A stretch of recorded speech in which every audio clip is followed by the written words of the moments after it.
Y recientemente, esta es ya nuestra tercera charla en torno a este capítulo que hemos llamado Confrontaciones bélicas.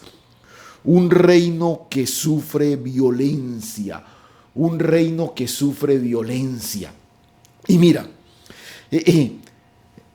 cuando hablamos de confrontaciones, y esta es una aclaración que no importa las veces que tenga que hacerla, no quiero que usted vaya a tener otra perspectiva frente a esto. Cuando hablamos de confrontaciones bélicas en el reino, eso que se conoce como la guerra espiritual, la primera cosa que yo debo entender es que una vez soy ubicado en el reino, estoy en el escenario de la victoria plena, de la victoria plena.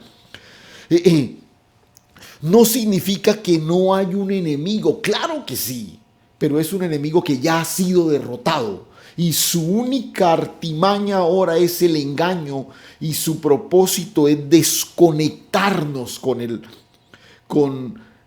el propósito del Rey, con el propósito eterno de Dios para nosotros. Entonces la guerra espiritual no consiste en derrotar al enemigo, porque el enemigo ya está derrotado. La guerra espiritual consiste en mantenernos firmes en lo que somos y apropiados de lo que Dios nos ha dado, apropiándonos de lo que Dios nos ha dado. En eso consiste, reitero.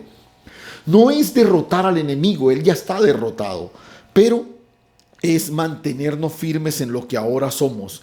Y hemos venido identificando algunos principios claves, elementales para enfrentar este conflicto que, reitero, es innegable que lo afrontamos desde la victoria, no en busca de ella, pero que en últimas también es un conflicto, ¿cierto? Entonces hemos hasta este punto rescatado algunos principios, algunos desafíos que de alguna manera tratan de que podamos tener un entendimiento un poquito más amplio, un poquito mayor con relación a esta temática. Y vamos a recapitular rápidamente aquellos principios que hemos venido identificando. Es más, me gustaría que usted los fuera anticipando ahí en el chat, ¿cierto? Que para que usted fuera adelantándose, para entender que realmente usted ha venido en el curso de así que vayan colocándolo ahí. Pero mientras tanto, los que de pronto no los recuerdan, yo les voy a hacer les voy a adelantar ese trabajo. Entonces recuerda, el primero que hemos identificado es que el reino en el que estamos es un reino que tiene su propio ejército, es un reino que tiene su propio ejército. Y esto parece ser muy obvio, ¿sí? Pero recordemos que Israel es nuevo, primíparo en esto de la monarquía, ¿no? El pueblo enfrentaba a los enemigos a través de la convocación de un líder. El líder convocaba y la gente respondía. Pero Saúl llega al trono y Saúl lo primero que hace es establecer un ejército. Hombres que estarían 24 horas dedicados a defender la nación y al servicio del rey. Usted y yo estamos en un reino que tiene el más poderoso de los ejércitos. Amén. Cuyo comandante en jefe es el Rey del universo. Toda la creación responde a su orden. Todo está bajo su dominio y bajo su autoridad. Ese es el ejército del reino al que usted y yo pertenecemos. El segundo principio que aprendimos, y este es más a nivel como de desafío. Entonces recuerda, el desafío fue: declárale la guerra a cualquier otro referente de autoridad distinto al del rey y su palabra. Recuerda, Jonatán, hijo de Saúl, derriba, tumba, acaba una guarnición de filisteos, un pilar, una bandera, un referente de autoridad que los filisteos habían levantado. Y este es el desafío para nosotros. La única bandera que debemos mantener en pie en pie. La única autoridad a la que nosotros estamos sometidos es la autoridad del Rey de Reyes y Señor de Señores. No aceptes otra autoridad distinta a Él. No permitas que en tu vida, en tu familia, en tu economía, en tu salud, en ninguna área de tu vida haya algún referente de autoridad distinto, porque estaremos en desventaja en medio de esta confrontación. Entonces, este es el segundo desafío que veíamos. Pero también vimos uno más, ¿no? Un tercer desafío en ese sentido, que fue nuestra primera charla. Y el asunto tiene que ver con quien enfrentamos. Las huestes enemigas se ven muy poderosas. No dejes que te asusten. No dejes que te asusten. Los filisteos tenían 30,000 carros, tenían 6,000 jinetes, tenían muchos hombres de a pie, pero el Señor trata de mostrarle a la nación que la victoria no dependía de su capacidad bélica, sino de la grandeza del Dios que les comandaba. A veces vemos las situaciones a nuestro alrededor gigantescas, pero no olvides, es más poderoso el que está en nosotros que el que está en el mundo. El ángel de Jehová acampa alrededor de los que le temen y los defiende. Gloria al Señor. Pero el domingo pasado nos concentramos en un aspecto más, un cuarto aspecto que exploramos, y es algo que llamamos o que definimos de esta forma: no son nuestras osadas y piadosas acciones las que manifiestan la victoria, es nuestra obediencia. La victoria no es manifestada por nada que tú hagas en esa dirección. La victoria es manifestada cuando te mantienes en obediencia al Rey y su palabra. Al Rey y su palabra. Saúl tiene el gran desafío de esperar la llegada de Samuel, esperar instrucción de Samuel, pero está completamente asustado por todo lo que está a su alrededor.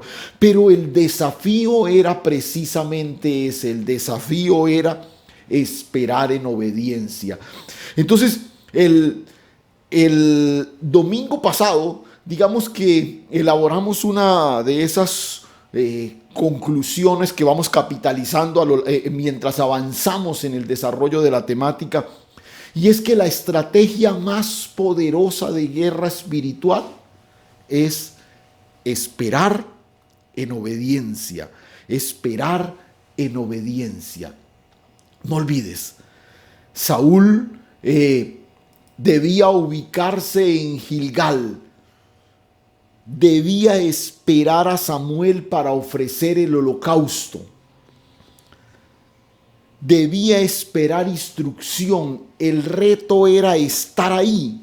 Recuerda, identificamos en el texto estos desafíos en el caso de Saúl. Recuerda que Samuel se lo había anticipado, incluso con mucha anticipación. 3 cosas fundamentales, allí las marcamos en el texto. Ubícate en Gilgal, el lugar de tu ubicación. Recuerda, esto es fundamental. Tú y yo estamos en Cristo, el lugar de nuestra victoria, el lugar del pacto, el lugar de la heredad que hemos recibido de Dios. Pero el desafío que Saúl tenía era esperar que Samuel venía a ofrecer holocausto y sacrificar ofrenda. Y la tercera cosa, el tercer desafío de obediencia era recibir instrucción. Recibir instrucción. Qué complicado es a veces recibir instrucción, porque nosotros, en nuestro carácter proactivo, en nuestra creatividad, algunos más que otros, queremos hacer cosas que por lo general se divorcian de la instrucción divina. Pero mira, y yo quisiera en esta mañana, que vamos a entrar ya en materia de lo que tenemos para hoy, antes de seguir avanzando para identificar algunos otros principios que están ahí en el texto, yo quisiera hacer un paréntesis y profundizar un poquito más en este punto en el que nos quedamos el domingo pasado. Porque si la principal arma de guerra, o mejor estrategia, arma no, perdón, corrijo, la principal arma de guerra es la palabra y el Espíritu Santo de Dios que nos ha sido dado. Pero la principal estrategia de guerra es la obediencia, la espera en obediencia. Ahora, ¿cómo manejamos ese desafío tan complicado? ¿Qué es exactamente, o mejor, cómo es que debemos obedecer? ¿En qué consiste ese llamado a la obediencia? Entonces, quisiera que en la reflexión de hoy nos detuviésemos un poquito ahí para tratar de mirar en la Escritura qué es esto de esperar en obediencia, a qué estamos llamados, a qué se refiere exactamente la palabra cuando nos lanza ese desafío. Y quiero particularmente en el marco de nuestra enseñanza definir obediencia. Y bueno, usted podría acción que se sujeta a la orden de alguien en particular, pero vamos a definirla, a marcarla de la siguiente manera. Escucha: obediencia,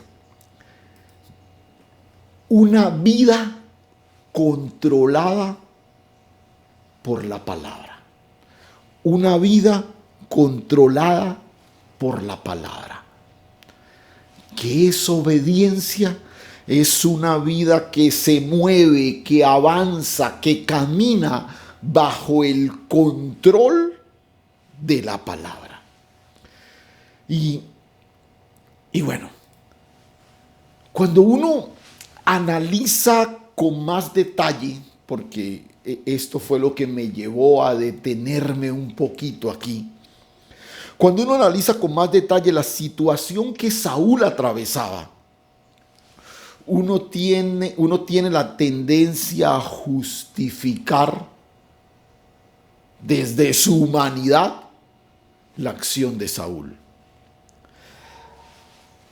Por favor, piense un momento. ¿Qué puede hacer un hombre que se está quedando prácticamente solo?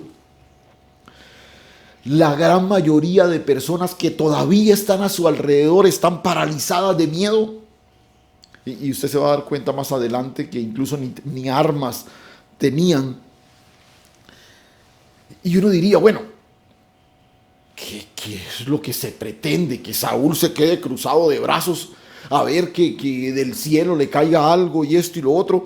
Y él es el rey, todo el mundo lo está mirando, todo el mundo está observándolo, todo el mundo está esperando que él diga, que él haga algo. Entonces uno analiza y dice, definitivamente Saúl está en medio de una situación complicada. Tiene que hacer algo. Saúl tiene que hacer algo. Te pregunto, ¿no le suena familiar esta expresión?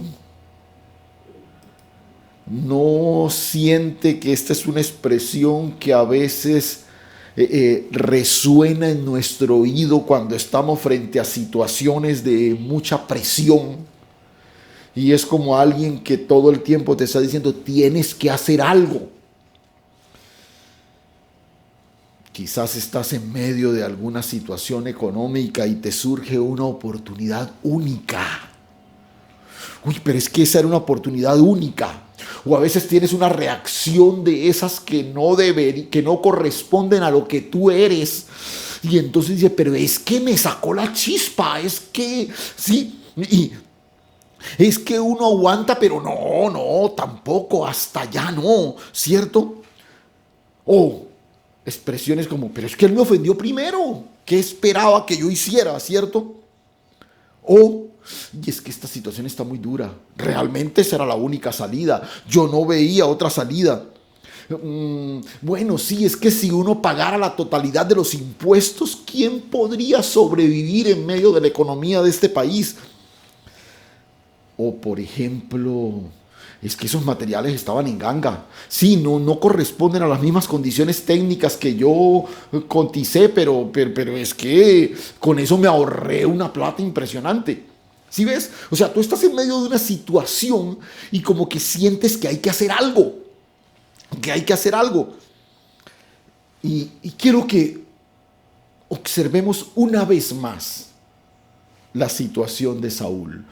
Quiero que miremos una vez más esos versículos que nos relatan la encrucijada en la que Saúl está y su reacción, que finalmente tuvo un desenlace bastante antagónico, complicado para él. Observa, mira por favor ahí el verso 10, ahí está, dice: cuando él acababa de ofrecer el holocausto, he aquí Samuel que venía, y Saúl salió a recibirle para saludarle. Entonces Samuel dijo: ¿qué has hecho? Y Saúl respondió: porque vi que el pueblo se me desertaba y que tú no venías. Escucha, vi que el pueblo se me desertaba. La primera cosa, y que tú no venías dentro del plazo señalado, y que los filisteos estaban reunidos en Micmas. Me dije: ahora descenderán los filisteos contra mí a Gilgal, y yo no he implorado el favor de Jehová. Me esforcé pues y ofrecí holocausto. Me esforcé pues y ofrecí holocausto. Si uno mira con detalle, ¿cuál podría ser con exactitud el pecado de Saúl? Si pudiéramos usar una frase bien pequeña o una palabra para definir con exactitud el pecado de Saúl, ¿cuál sería? Y bueno, algunos aseguran que el gran pecado de Saúl fue haber ofrecido sacrificio u holocausto sin tener la investidura para hacerlo. Y bueno, sí, probablemente puede ser eso, pero yo incluso soy de los que creo que Saúl mismo no fue el que cogió la víctima y se paró frente al altar y la puso y él ofreció el sacrificio. No. Yo creo que Saúl le pidió a alguien de la familia sacerdotal que ofreciera el sacrificio. Ahora, por favor, esto no lo exime de culpabilidad, porque él fue quien dio la orden. ¿Sí? Puede que él no lo haya ejecutado con sus propias manos, pero sí es él quien da la orden a alguien de la familia sacerdotal que lo hiciera. Ahora, si el asunto es así, no fue la ejecución de algo que no debía hacer, fue la desobediencia a algo que se le había dicho.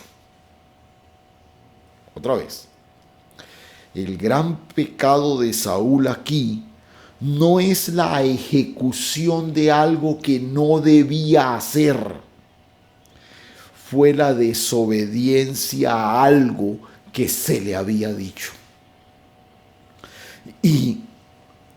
Y recuerda ese texto que hemos mirado en forma reiterativa a lo largo de nuestra reflexión, la instrucción de Samuel. Observa la instrucción de Samuel nuevamente, que era muy específica. Luego bajarás delante de mí a Gilgal. Espérame en Gilgal. Ya él estaba ahí. Entonces descenderé yo. Escucha. Es Samuel le dice, yo voy a ir a ofrecer holocausto y sacrificar ofrenda de paz. Espérame 7 días hasta que yo venga. Sí, espérame 7 días hasta que yo venga. O sea, Samuel le reiteró a Saúl que si bien los pasos a seguir era ubícate en Gilgal, hay que ofrecer sacrificio y hay que recibir instrucción. Hicimos la salvedad del domingo anterior. La única cosa que Saúl podía hacer era ubicarse en Gilgal, llegar a Gilgal. Lo del sacrificio, él podía arreglar todo, dejar todo listo, pero debía esperar porque Samuel le dijo, yo lo voy a hacer. Otra vez, no es que nadie más distinto a Samuel pudiera hacerlo. No, no, no, no. Cualquiera de la familia sacerdotal podía hacerlo. ¿Sí? Pero Samuel le dijo, yo lo voy a hacer. Yo lo voy a hacer. Escúchame, por favor, en esta mañana. Recíbelo de parte del Señor. Cuando Dios te dice que Él lo hará, créelo porque Él lo va a hacer. Otra vez. Saúl, espera, yo voy a ir a hacerlo. Porque ese ritual sacrificial es importante para la nación y para la comunión con Dios. Yo lo voy a hacer. Escúchame, no lo hagas tú. Si Dios te ha dicho que Él lo va a hacer, créele, créele. Tú lo puedes hacer. Otros pueden hacerlo, pero si Dios te ha dicho que Él lo hará, todo lo que hagas, por piadoso que parezca, es desobediencia. Es desobediencia. Si tú miras con detenimiento en este punto del relato, y creo que aquí sin temor a equivocarme, todos, de una u otra forma, nos identificamos con Saúl. ¿Quién de nosotros, al mirar atrás, no identifica alguno de esos episodios de desobediencia? Esos lunares que quisiéramos someter a un proceso quirúrgico para extirparlos, pero están ahí recordándonos esos momentos en que le dimos la espalda a Dios, en que desobedecimos, en que la embarramos. Y están ahí esas marcas para recordarnos que no somos perfectos y que no podemos descuidar nuestra dependencia y obediencia a Dios y su palabra. Y bueno, ahora voy a corregir un poquito esta expresión. Nosotros no somos perfectos,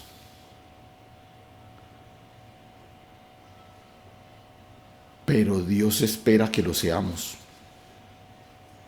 Y ya voy a ampliar un poquito esto. Quizás en este momento puntual, tu vida está en uno de esos valles, porque sientes que estás cargando sobre tus hombros las consecuencias de tu desobediencia a Dios y su palabra. Quizás estás cosechando situaciones adversas en cuanto a tu salud, tus relaciones conyugales, tu familia, tu economía, tu trabajo. Pero ojo. Porque no quiero que suene como que estamos frente a un Dios revanchista y vengativo y que ahora me está cobrando lo que yo hice y esto y lo otro. No.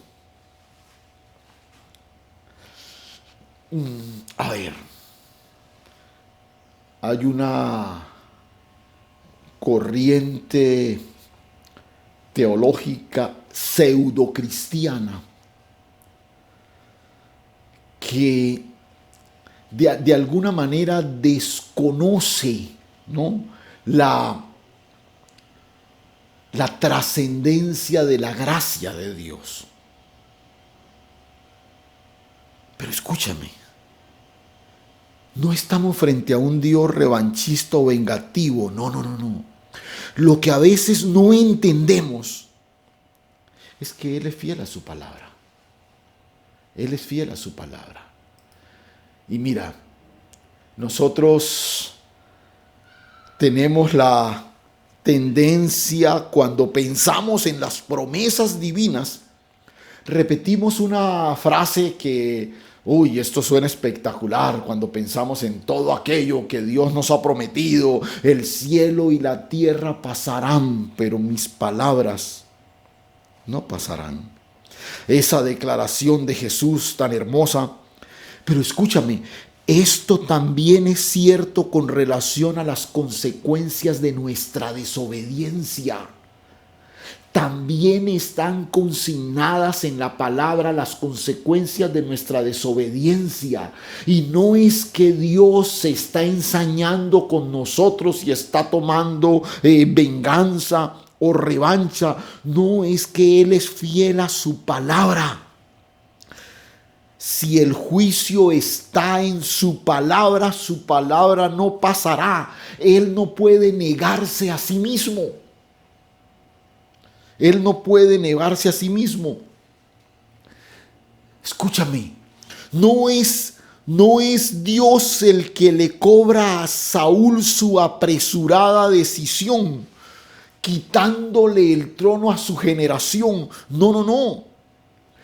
Si usted ha seguido el recorrido del texto que hemos mirado, Samuel le aclara que el deseo de Dios era confirmarlo en el trono.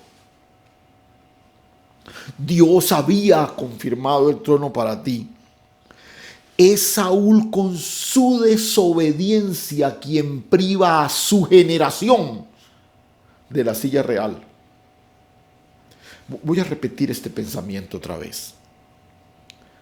No es Dios el que le cobra a Saúl su apresurada decisión, quitándole el trono a su generación. No. Es Saúl con su desobediencia quien priva a su generación de sentarse en la silla real. Por eso, en este punto de la historia, nuestra similitud con el primer monarca de Israel es tan cercana. Otra vez, porque probablemente muchas de las consecuencias que hoy estoy viviendo son las consecuencias de mi desobediencia. Son las consecuencias de haber desconocido lo que Dios me dijo tocante a esta área, tocante a aquello, tocante a lo otro. Y otra vez, no es que Dios desde el cielo se ensañó conmigo, no. Él no puede negarse a sí mismo. Pero aquí viene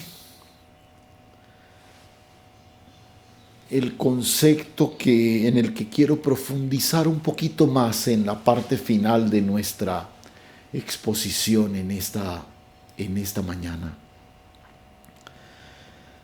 Dos conceptos que necesitamos explorar y otra vez no lo vamos a hacer con la profundidad que ello requiere, pero quiero que tratemos de verlo desde la perspectiva de este texto para nosotros. Y es el concepto de la gracia y la misericordia de Dios. La gracia y la misericordia de Dios. Y cualquiera podría decir, pero pastor, aquí en este texto no hay nada de eso. Dios no tuvo misericordia con Saúl. Lo quitó en forma tajante, cortante. le quitó el trono a toda su generación.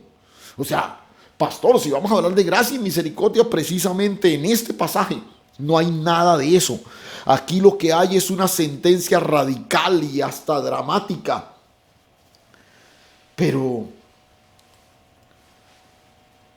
hay algo que no quiero que pierda de vista.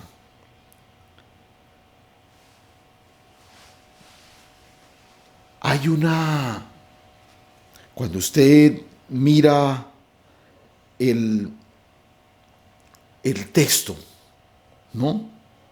A la altura del verso 11, entonces Samuel dijo, después de que Saúl, él llega y encuentra a Saúl ahí, habiendo ofrecido holocausto, ¿qué has hecho? ¿Qué has hecho? Y si nosotros vamos a hablar de gracia y de misericordia aquí, precisamente en el marco de este texto, yo quiero que no pase por alto esta pregunta de Samuel. Porque Samuel llega a aquel escenario y entonces se dirige a Saúl y le pregunta, ¿qué has hecho? Por favor. Y en este cuestionamiento de 3 palabras está el pretexto divino para abrir las compuertas de la gracia y la misericordia, pero sobre todo el perdón en este pasaje. Y esas 3 palabritas encerradas en signos de interrogación, como una pregunta, como una especie de confrontación. No es un señalamiento, Samuel trae en sus manos las llaves que van a abrir el baúl de la misericordia divina. ¿Qué has hecho, Saúl? ¿Qué has hecho? Y mira, por favor,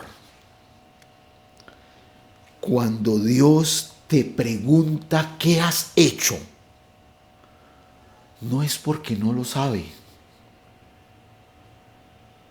¿Qué has hecho, Adán? ¿O dónde estás, Adán? ¿Qué has hecho, Saúl? Cuando Dios llega a nosotros con esa pregunta, repito, no es porque Dios no sabe lo que hemos hecho.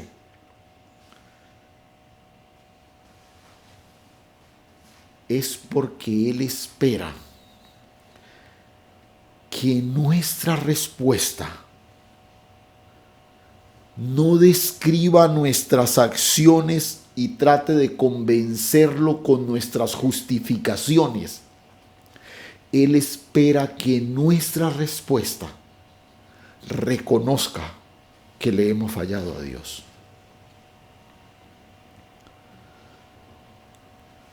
No trates de convencer a Dios con tus justificaciones. Tú podrás convencer a todos los que están a tu alrededor. No, yo lo hice, lo que pasa es que la situación está muy dura, es que mire, no sé qué, es que, bueno, esa era una oportunidad que había que aprovechar y eso, y tú podrás convencer a todo el mundo a tu alrededor. Es que lo mío no es tan grave, eso, pues hay otros, sí, vamos a entender. No.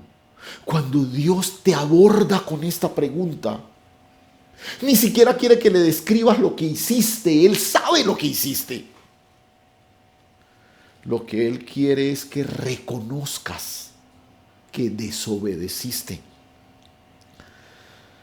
Lo que Él espera es que confieses tu acción, no que elabores una justificación.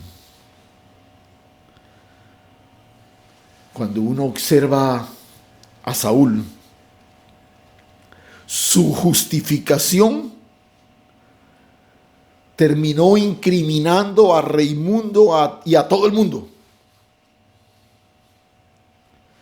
La respuesta a esta pregunta fue lo que cerró para Saúl las compuertas de la gracia y la misericordia de Dios. El hombre que el cielo mismo había escogido para que fuera el primer rey de Israel, ahora está cerrando las compuertas del cielo para que la misericordia lo cobije en ese momento de pecado, de desobediencia. Porque si tú observas, la pregunta está antes de la sentencia. La pregunta está antes de la sentencia. Miremos un momentico en detalle la respuesta de Saúl. Observemos si podríamos decirlo así, 4 momentos que tiene la respuesta de Saúl. 4, yo no sabría decir si 4 capítulos que tiene la respuesta de Saúl. Pero la primera cosa que configura la justificación de Saúl, Saúl pone su mirada en la situación adversa que está atravesando, ¿no? Vi que el pueblo se me desertaba. Vi que el pueblo se me desertaba. Hay una situación adversa a su alrededor.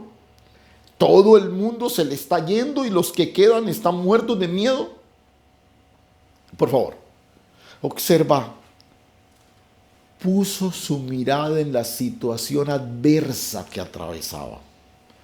Yo no sé qué situación estás atravesando, pero quiero por la escritura en esta mañana decirte, no pongas tu mirada en ella, porque vas a terminar dándole la espalda a lo que Dios tiene para ti. Pero en esa misma línea hay un segundo momento en la respuesta de Saúl, ¿no? Entonces, Saúl midió el tiempo con el reloj personal, dándole la espalda al tiempo de Dios. Y bueno, profundizamos en esto un poquito el domingo pasado, pero lo que quiero puntualizar aquí es que él le dice a Samuel, tú no venías dentro del plazo señalado. Hicimos el análisis el domingo pasado. El asunto con Saúl es que Saúl solo se ciñó al cronos y se olvidó el día en el que él estaba. No tuvo la sensibilidad de identificar el día en que estaba, el día séptimo, el día del descanso de Dios, el día del Señor. Escúchame esto, por favor. Escúchame esto aquí, en este punto en particular. Tú estás en el día del Señor. Por eso el salmista dice, este es el día que hizo Jehová. Nos gozaremos y alegraremos en él. ¿A qué día se está refiriendo el salmista? ¿Al domingo? ¿Al festivo? No. Cuando tú te levantas, tú debes entender que estás en el día del reposo de Dios, en el día de la obra perfecta de Dios. Por eso cada vez que arrancas el desarrollo del cronos, tienes que ubicarte en el kairos de Dios. Este es el día que hizo Jehová. Nos gozaremos, nos alegraremos en él. Saúl no tuvo la sensibilidad de identificar el día en el que estaba y midió el tiempo con su reloj personal, dándole la espalda a Dios, al tiempo de Dios. Un tercer momento de la respuesta de Saúl es que un enemigo que se ve gigantesco está merodeando y a punto de caer sobre él, ¿no? Los filisteos estaban reunidos en Micmas. Ahora descenderán, y me dije, ahora descenderán contra mí. Y esto está muy conectado con el primer momento de la respuesta. El pueblo se me desertaba. O sea, los recursos que yo tengo se acabaron. Pero la amenaza que está delante de mí está cada vez más grande. Ahora descenderán los filisteos contra mí a Gilgal. Y finalmente, el otro momento de la respuesta de Saúl es que el favor de Dios no está sobre él. Pero escúchame, esto es lo que él siente. Esto es lo que él siente, porque observa cómo se lo dice a Samuel. Y yo no he implorado el favor de Dios. Él estaba convencido que era su sacrificio el que desataba el favor de Dios. Por eso la urgencia de ofrecer sacrificio. Él creía, él sentía que el favor de Dios no estaba sobre él. Y ese es el problema cuando nuestra fe solo es sensorial y no establecida en la firmeza de la palabra. Ahora, si miramos con detenimiento, lo de Saúl no es una simple justificación. Ahora, nota que todo esto es el discurso de Saúl después de la pregunta: ¿qué has hecho? Y por favor, no te desconectes. Te dije hace un momento, la pregunta es la llave del cielo para abrir la gracia, la misericordia y el perdón. Pero Saúl, en vez de tirarse, volcarse hacia la misericordia de Dios, opta por la ruta de la justificación. Pero, escúchame, lo de Saúl no es una simple justificación. Parece que Saúl tiene la habilidad de identificar la culpabilidad de todos los que están a su alrededor. Observa. Mira quiénes son culpables. El pueblo, porque me dejó solo. Samuel, porque llegó tarde. Los filisteos, por plantear un enfrentamiento tan desigual con tanta gente, siendo nosotros tan poquitos. Y en últimas, Dios, por apartar su favor de mí. Todos son culpables menos él. ¿Sí ves? Es culpable el pueblo, es culpable Samuel, son culpables los filisteos y en últimas es culpable Dios. Verá, esto desde Adán está enquistado en todos los seres humanos. Esa tendencia casi que refleja de querer poner sobre otros la culpabilidad, tratando de evadir lo que a nosotros nos corresponde. Saúl identifica la culpabilidad en todos los que están a su alrededor. Incluso casi que le asigna culpabilidad a Dios mismo, pero nunca reconoce su culpa. Y esta es la postura que clausuró por completo la gracia de Dios sobre nuestro personaje. Dios es un Dios que anhela derramar su gracia, que renueva sus misericordias todos los días sobre sus hijos. Pero seguramente usted ahora está recreando en su memoria tantas personas y nosotros mismos, cuando a veces frente a una ofensa, frente a alguna acción abiertamente pecaminosa, siempre nuestro discurso tiende a eso, a justificarnos y a señalar la culpabilidad de los otros. Ay, hombre, es que ese es mi carácter, entiéndame, así era mi viejo. Y pues yo saqué lastimosamente eso y terminas poniéndole culpa a alguien que probablemente hasta ya se murió. O por ejemplo, no, pero es que esa persona me provocó, yo estaba tranquilo, es que y lo saca uno de chispa. O sí, sí, yo sé que eso está bien, pero es que entiéndame, yo tenía que hacerlo. Eso no está bien, yo sé que eso no es correcto, pero es que yo no tenía otra salida. O es que me dio el papayazo. Yo no podía desaprovecharlo. O la clásica, ¿cierto? ¿Y usted qué habla? Si usted es peor que yo, o a usted se le olvida lo que usted ha hecho. Lo que usted ha hecho es más grave de esto que yo acabo de hacer. O no entiendo por qué tanto escándalo. Hay otros que han hecho cosas más graves y no han dicho tanta cosa. O la justificación de quienes deciden, por ejemplo, romper el pacto matrimonial. Es que ella no me atiende. Es que él nunca me ha dado el trato que yo merezco.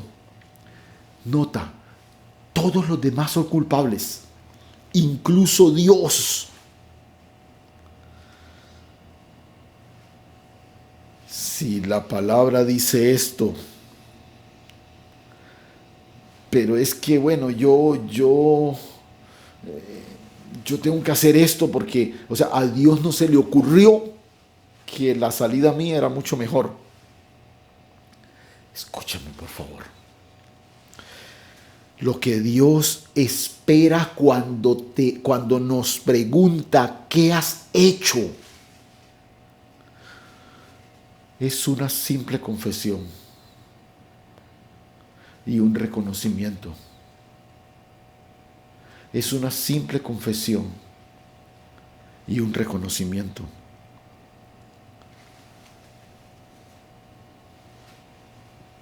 Y es esto. El sentido primero de la palabra en esta mañana. Por eso consideré que era importante hacer un paréntesis antes de seguir avanzando con otros principios. Escúchame.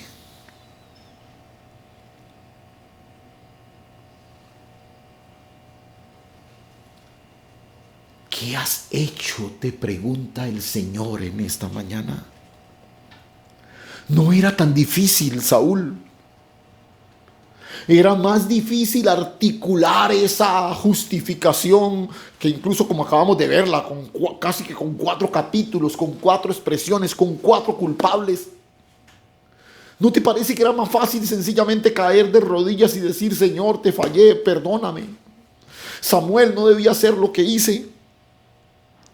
El monarca de Israel no se percató que con su postura y su justificación frenó en seco la avalancha de la misericordia de Dios que estaba a punto de volcarse sobre él. Y eso es lo que sucede con nosotros en muchas ocasiones. Dios no te visita después de tus errores y pecados para venir con su espada de juicio. Dios viene con una avalancha de su gracia y su misericordia, pero a veces nuestra justificación frena en seco el anhelo de Dios. ¿Tú crees que Dios espera de nosotros perfección? ¿Qué piensan? ¿Tú crees que Dios espera de nosotros perfección?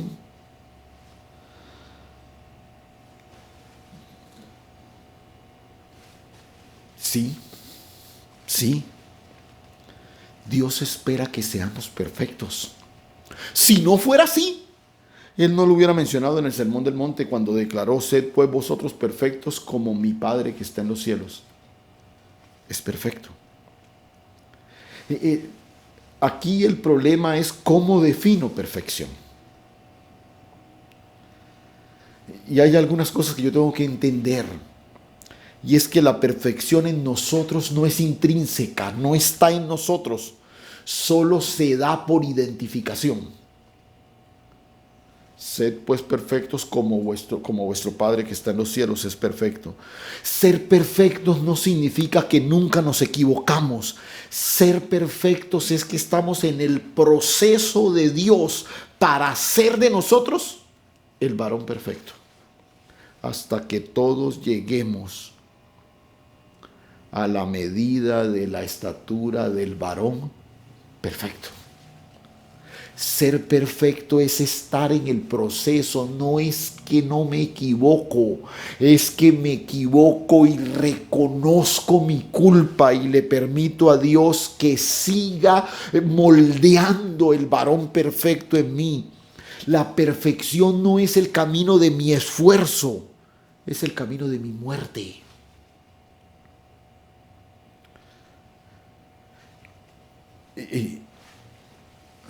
Yo espero que haya recibido el impacto de esta frase. La perfección no es el camino de mi esfuerzo, sino de mi muerte. Mira, ¿quiénes son en lo natural? ¿Quiénes son los únicos que no se equivocan? Los únicos que no la embarran, los únicos que nunca fallan, los únicos que nunca desobedecen. ¿Quiénes? Los muertos. Es más, algunos incluso siendo muy malos en vida, después de muertos se vuelven buenos. Todo el mundo habla bien de ellos. Pero el que está muerto ya no le embarra más. Ya no más, ¿cierto? Por eso de eso se trata. Esta es la perfección que Dios está esperando de nosotros. No es lo que tú puedas hacer para el reino que coseche el aplauso de muchos. Es lo que tú permites que el Rey haga por medio de ti para que su nombre sea glorificado. Observa cómo termina Saúl cerrando su justificación frente a Samuel. Me esforcé pues y ofrecí holocausto. Me esforcé pues y ofrecí holocausto. Escúchame, este es el esfuerzo que no tiene sentido. Y usted dirá, bueno, pastor, pero entonces no vamos a hacer nada, pues ni siquiera esforzarnos ni nada. La Biblia dice que debo ser esforzado y valiente. Sí, claro, pero recuerda que cuando aprendimos en uno de los capítulos anteriores que Dios le dice a Josué, es solamente esfuérzate y sé muy valiente, nosotros puntualizamos, y quiero recordártelo rápidamente en esta mañana, que dicho esfuerzo y valentía no era para lograr la victoria y conquistar la tierra prometida. No, el esfuerzo y la valentía era para mantenerse fiel a la palabra que Dios había declarado. Por eso le dice, no te apartes de ella ni de día ni de noche. El esfuerzo no es para que desalojes a los habitantes de Canaán. No, ya yo los desalojé. El esfuerzo es para que te mantengas fiel a la palabra revelada. Ahí es donde está mi esfuerzo. Saúl, no tienes que esforzarte para ganar el favor de Dios. El favor de Dios ya nos fue dado. Tú tienes que esforzarte para mantenerte en obediencia a la palabra declarada. Mi esfuerzo no se centra en cambiar las circunstancias. Yo me establezco en Cristo y Él transformará por medio de mí las circunstancias. Yo te lo he dicho en muchas ocasiones.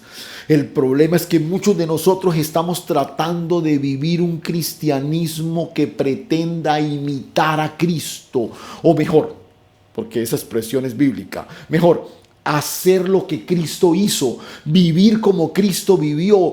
Tú y yo nunca podremos hacer o vivir como Cristo vivió. Yo necesito morir para que Cristo viva en mí.